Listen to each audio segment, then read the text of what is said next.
Good morning, everybody. Good morning. Thanks for coming out on such a bitterly cold day. You could have chosen to stay home and wait for the link to be posted and watch it from the comfort of your home, but we appreciate it.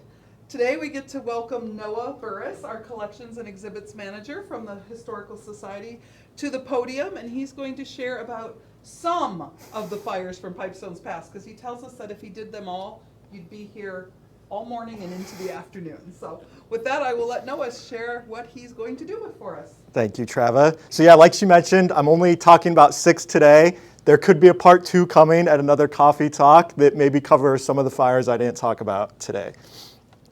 So the first one we are going to talk about is the 1893 Pipestone School fire. So on Wednesday, March 29th, 1893, the fire started around 4:30 a.m. It was not discovered immediately in the high school building, which was a brick veneered trimmed with Casota stone building that was built in 1883. And it was 5 schoolrooms plus cloakrooms plus a recitation room, and it cost about $15,000 to build. So there was also a smaller building next to it on the same lot area that was built in 1880, and that was a framed building, one room, that cost $1,500 and was built in 1880. So that kind of comes into play as the fire is happening.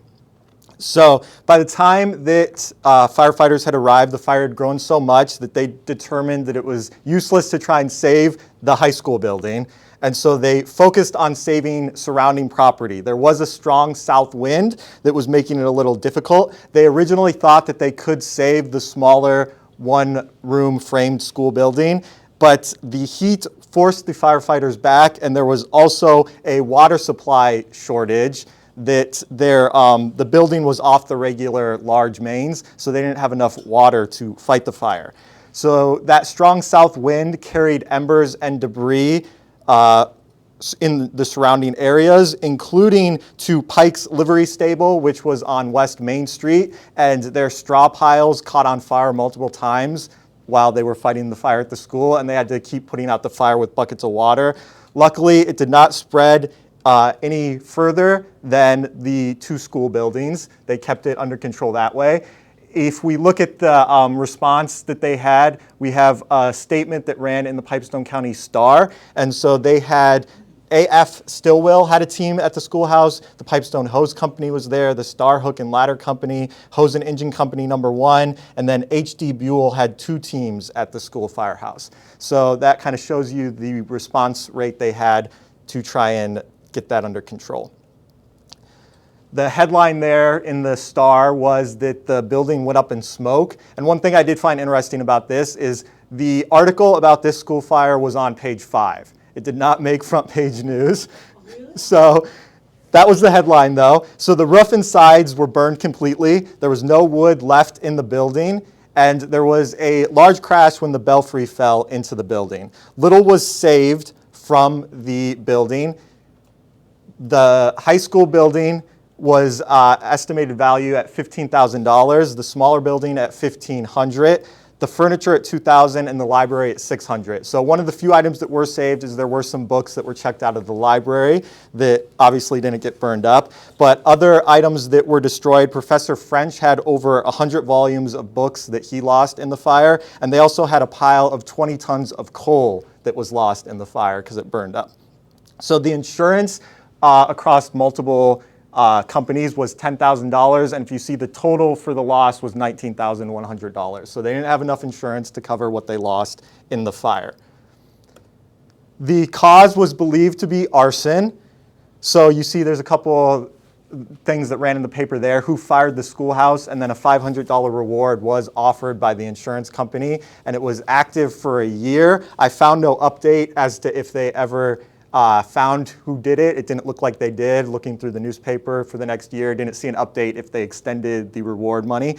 But the reasons they believe someone purposely set the fire is there was no fire in the building since the previous Friday. So this fire broke out Wednesday morning. There hadn't been any fires burning in the school since the previous Friday.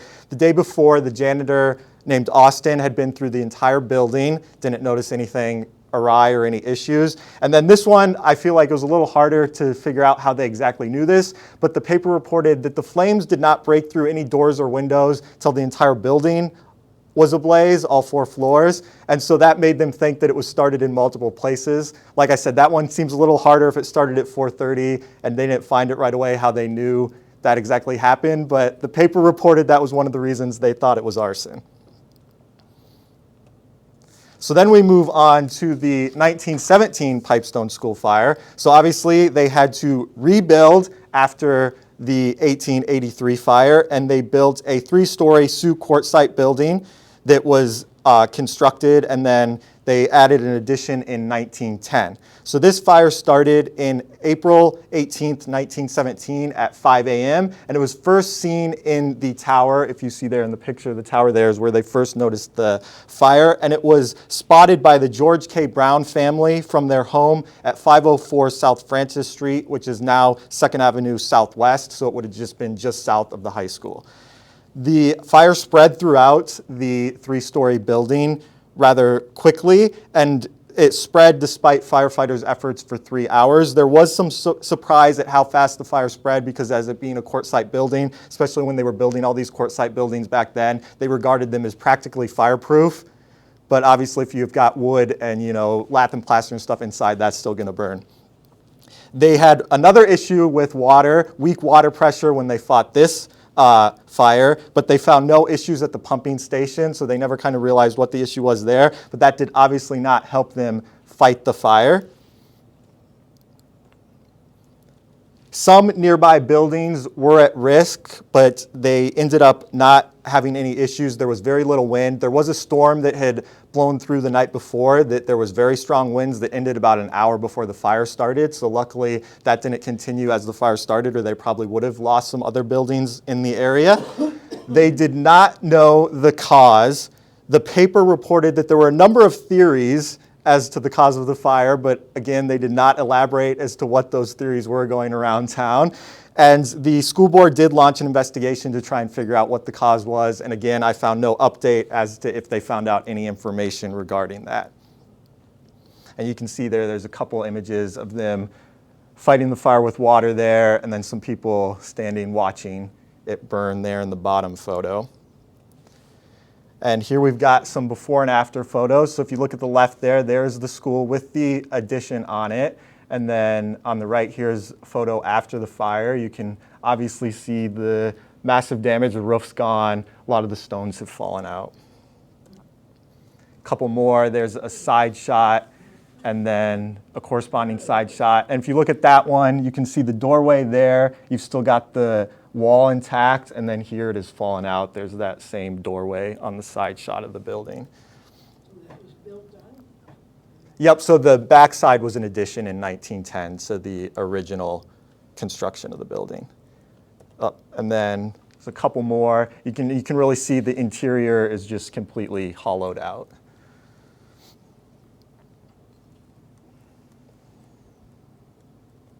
So some items were saved from this fire. Records and articles were removed from Superintendent A.C. Tibbetts' office. They were carried out through the windows.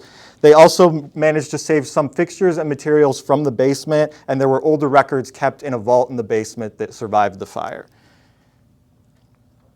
The losses, the building was valued at $100,000. The furniture, books, staff, teachers, students' property, et cetera, was $5,000. There was also a botanical collection that was put together by Adelaide Bennett, and it was a bunch of prairie flowers and grasses from the area when she first moved here, so before you had a lot of settlement, that were framed and labeled and in the school. And so those were all destroyed, which there were over 100 wildflowers and plants, and a lot of those had become extinct after settlement had happened in this county, so it's unfortunate all that was lost. And the insurance was $53,000, so $51,000 on the building, $2,000 on furniture. And then we've got the Pipestone County Star did a fire special edition extra on April 19th, so the day after the fire here. So a little bit different than the first fire where it made it on page 5. They did a whole special edition on this one. And you can see, building valued at $100,000 is a total loss. They talk about the insurance, talk about the first school fire there. And then we move on to the third High School fire here in Pipestone, the 1939 Central School fire. So obviously, fire destroyed the previous building. They had to rebuild again. They built this school, and March 17th, 1939 at 11 a.m. So this one, there were actually people in the building. School was happening when this fire broke out. So Roy Henderson, a janitor, saw smoke from a ventilator on the first floor. He went to the fan room on the roof and found the room full of smoke, sounded the fire alarm, tried to put the fire out with a fire extinguisher, but wasn't able to. 1,200 students in the building were all evacuated safely. The janitor, Henderson, couldn't stop the motors that were driving the fire and the flame or the smoke into the ventilation system of the school up on the roof. So he called down to the boiler room, and they were able to get a switch pulled to stop the motors, but by then it had already pulled all the smoke into the school building and was dispersing it through the ventilation system along with embers. So that kind of then started spreading the fire throughout the building. So the library room on the third floor started on fire first as it worked its way through, and soon the roof was covered in flames. As the roof burned, embers dropped into the cold air ducts, and small fires started in various other rooms throughout the building. So firefighters arrived, and they focused on the roof, as that's where most of the fire was, and there was a strong northwest wind that hampered their efforts and spread it across the roof. And since they had most of their hoses trained on the roof, there was little to be done about the interior fires. And it got to the point where they realized that the Pipestone Fire Department would not be able to handle this fire alone, so the Laverne and Flandreau fire departments were called in as it was spreading too rapidly. After 7 hours, it was contained, but it kind of spread through the building. As you see there, 2 rooms in the southeast corner of the first floor also ignited. So we went from the roof to the third floor, and then there was fire on the first floor. The damage to the building, the roof saw the fiercest flames. So there is an image of the damaged roof. You can see there the turrets right there. So you're looking at the front of the building. A lot of fire damage there. Most of the rooms in the building had some sort of damage, whether it was smoke or fire or water damage. The third floor had the most damage as it was situated under the fiercest flames on the roof, and you had a lot of water break through the skylights that they were putting out the fire on the roof that then ended up on the third floor. And so the library on the third floor which was reached first by the ventilation system fire, was the worst damage. The commercial room across the hall was completely soaked with water. And then the auditorium escaped extensive damage, but it did have damage to seats in the balcony as some embers came out of the ductwork and kind of damaged those seats. So the classrooms on the second floor were basically undamaged. There were charred embers under cold air returns in various rooms, and the walls were stained with smoke and soot from the fire and smoke, but no major damage there. There's another image of some damage on the roof. The first floor, the corridor running south, was blackened with burned paint. The 2 southeast rooms were completely burned out. And we aren't sure, we don't have a location of where this room was in the school, but there is a clearly completely damaged room by fire. The band and domestic science rooms on the first floor had little damage. The north section of the main floor really showed no signs that there was even a fire in the building. And the industrial arts room had 1 piece of damage. There was 1 piece of charred furniture that was sitting under the cold air return. So an ember dropped out of the cold air return, burned the piece of furniture, but didn't spread in the rest of the room. They were able to save some items from the school, so they saved typewriters and adding machines from the commercial room and the superintendent's office. They saved band instruments and music, files. They were able to save some furniture and rugs and some other easily movable items. So the principals, Miss Burma Jones for the senior high school and Gladys Evans for the junior high school, as well as Helen Scourhog, the superintendent's secretary, were able to preserve some records before they left the building. The superintendent's secretary was able to put some away in the vault before she left. And the insurance for the building was $335,000. Now, an interesting thing about this fire is the paper did describe from a leaping flame standpoint, they said it was about as unspectacular as could be imagined. And they said that was quite the opposite of the previous 2 school fires. Then we've got the Hicks Oil Fire. So on August 6, 1956, at about 9:20 a.m., there was a trailer transport being loaded with fuel. Henry Smith, who was a Hicks employee, was on top of the trailer regulating one of the valves as fuel oil was being pumped into it. And the forward compartment of the trailer exploded. So just before it exploded, Tracy Hicks, owner of the company, was just entering the building when it exploded. So it blew the roof off the building, picked Tracy Hicks up, blew him out the door, and then Smith was blown from the top of the truck to the front of the building. And his hair and clothes were on fire. So luckily, since Hicks was there, he was able to drag him to a mud pile to get the fire out, and then he put him in his car and hauled him to the hospital.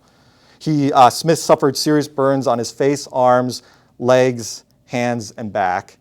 And so there was an update later, I think in the next week or second week, that he was recovering well in the hospital. So windows in the armor company were blown out. That was about a block away. So there's just another picture of them working on the flames there. Flames from the burning trailer spread to storage tanks. There were 5 railroad tank cars that also had fuel oil in them, so that wasn't great that you had all this combustible fuel around. Several more explosions erupted as above ground storage tanks, truck tires, and vehicle gasoline tanks were engulfed by the fire. While the railroad cars did not explode, you can see them there. The fire inside them made them have like a steamship whistle was the sound described as it heated up inside. So I'm sure as you were working on that, you heard that, you probably thought, well, they're gonna explode next, but luckily they didn't. So the response for this, the Pipestone Fire Department responded quickly. They were then joined by Edgerton, Flandreau, Hardwick, Hall, and Laverne, all sent men and equipment, and Jasper Fire Department sent men to fight the fire. And a lot of them responded after they heard a call for help from the local radio station. Many employees from local businesses also rushed to help. There were also a number of telephone operators at Northwestern Bell that got on the phone trying to call local businesses to see if people could come help. But a number of the employees had already rushed there to help, and they were directing traffic. They were helping uncouple and unlay hose, unroll hose for the firemen, and so that was very helpful. The fire was extinguished around 11 a.m., so about a 2-hour fire there. The aftermath, 4 storage tanks holding fuel oil, 1 tank holding asphalt, trailer transport loaded with fuel, fuel loading vehicle, and Smith's car all exploded due to the fire. You can see some pictures there of the damage. They used 170,000 gallons of water, 2,000 gallons per minute. The daily average Pipestone water consumption is 450,000 gallons, so they used a good chunk just to put out that fire. They had 2,700 feet of hose, a 2.5-inch hose. 500 feet was provided by the Flandreau Fire Department, and they had 100 feet of high-pressure hose.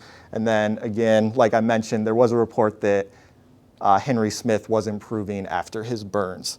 So there was a rumor going around that there was some power loss because the Northern States Power Company was in the area, that there was a risk of a water shortage due to the power being off to the pumping station. The power company came out after the fact and said that there was never any risk of being a shortage because the pumping stations were all online during the fire and that was not a problem.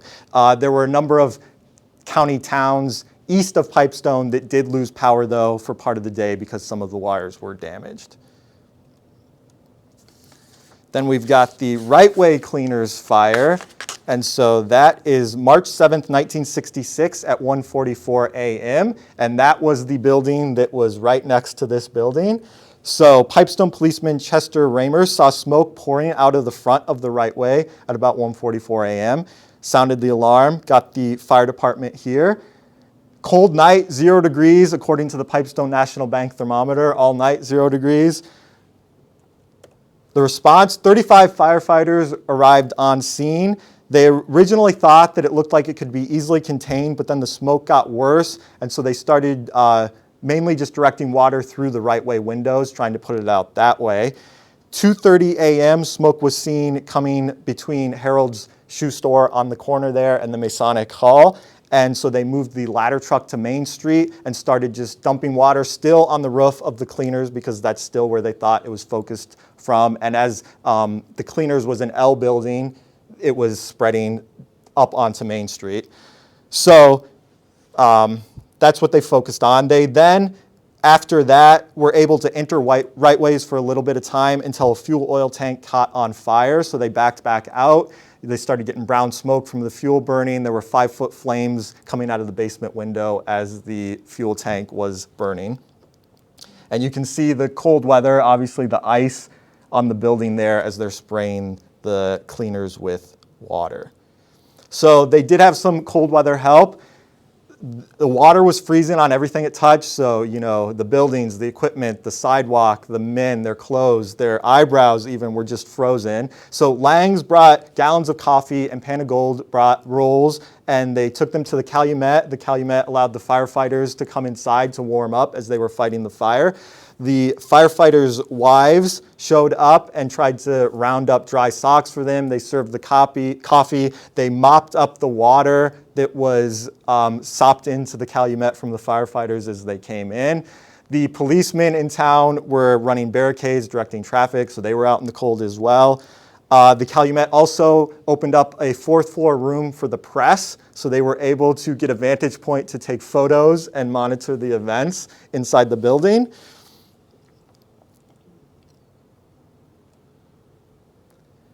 So 4 a.m. flames broke through the roof of the fashion shop, which was the rest of the part of the L building that was connected to the cleaners.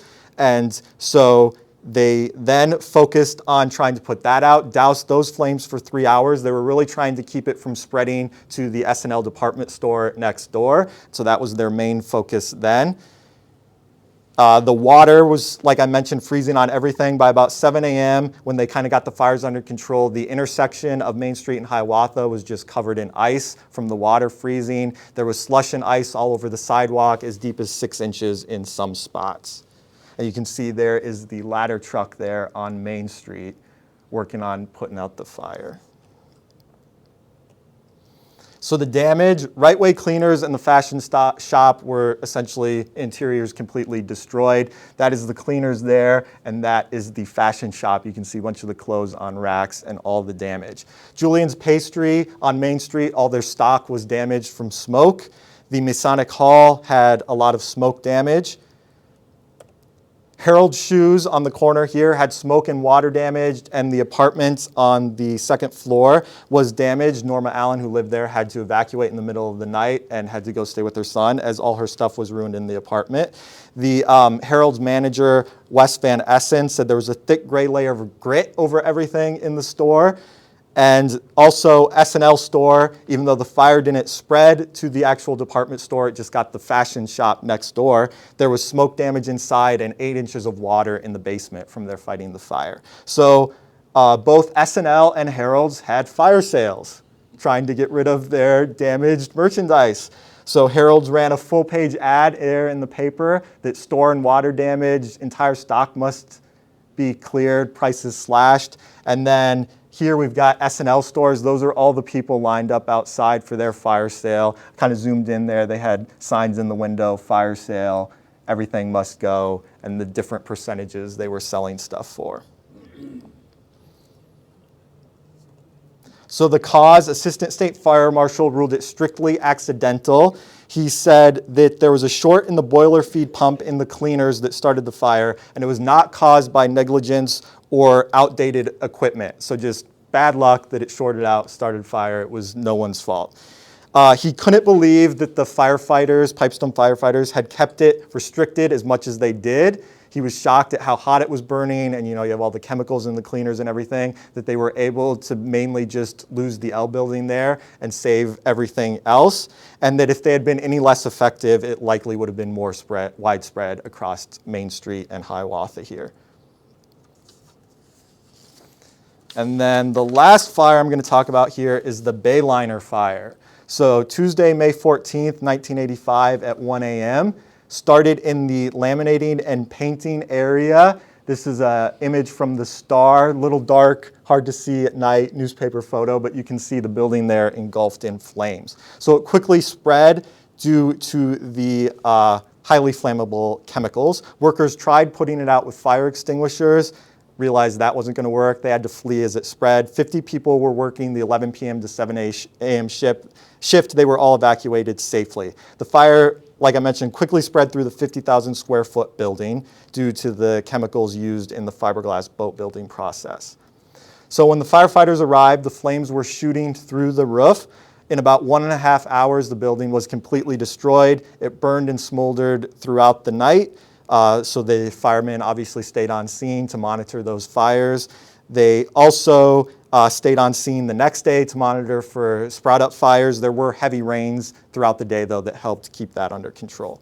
So there were few items saved in that fire. They were able to get some computer equipment, employee records, and some other miscellaneous items out of the office. And then they were able to save a few boat molds from the building. But the losses, there was $1.5 million in damages. The building was obviously a loss. And so this was their northern plant here in Pipestone. That was about, I think, half a mile or mile from their southern plant. So that was a complete loss. They lost most of their boat molds, 35 uncompleted boats, and then their equipment and raw goods. And there's another image from the Star. Again, a little hard to see, but you can see the damage to the building there. So the cause was ruled as spontaneous combustion. Obviously, you had those chemicals in the area it started. That was the cause. The Bayliner had a $200,000 deductible fire insurance policy. They said that it was the first major fire in the company's 19-year history, first time they had to file a fire insurance claim. And they did announce rather quickly, I believe within 48 hours, that they were going to rebuild in Pipestone. That was the big thing right after the fire was, are they even going to rebuild here? And they did reach that conclusion very quickly. And there's a couple more pictures of the damage from the Star there. And so they had around 181 employees in the North plant working. They produced about 25 boats a day. And so they kind of moved them around as they were working on rebuilding, and they rebuilt rather quickly. And that is all I've got for you today. Certainly, you have some questions for Noah? Yeah. I don't have any questions, but when you were showing this, you know, the fires, the second one, and I don't remember. The what it 1917 school. The second school one. What a beautiful building. Yep. It was. That's what I noticed, man.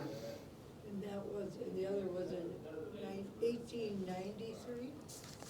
That's right. Less than 20, well, about Yeah, 1893. 20 years, and then the next, 20 years later was another fire. I mean,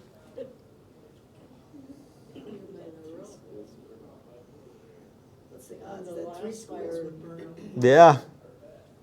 We've had people comment, because we used to have the fire exhibit here, that they were surprised that we had 3 school fires in that amount of time. was there any damage to this building? Yep, there was a fire in this building in the 60s, I believe. No, but I mean, when the big. Oh, they didn't report that there was really any damage to this building with the Riteway's fire. And what was usually kind of in here? Just, So the Historic Society moved into this building in the 60s. that's what I was thinking. But the fire department wasn't located here when that Riteway Cleaner was. No. When the SNL fire was, my kids were little girls, and I went and bought a dress. It was like about a size 3 or something. It was impossible to get the smoke smell out of that dress. You could wash it and wash it. I was in town too, but I didn't go to the same. Didn't wash Drainage it, had smelled to like do. smoke. Yeah, Heard. well, like that. Yeah. I moved here in 63, so I was there. Well, thanks for coming. Yep. Have a good day. Yeah.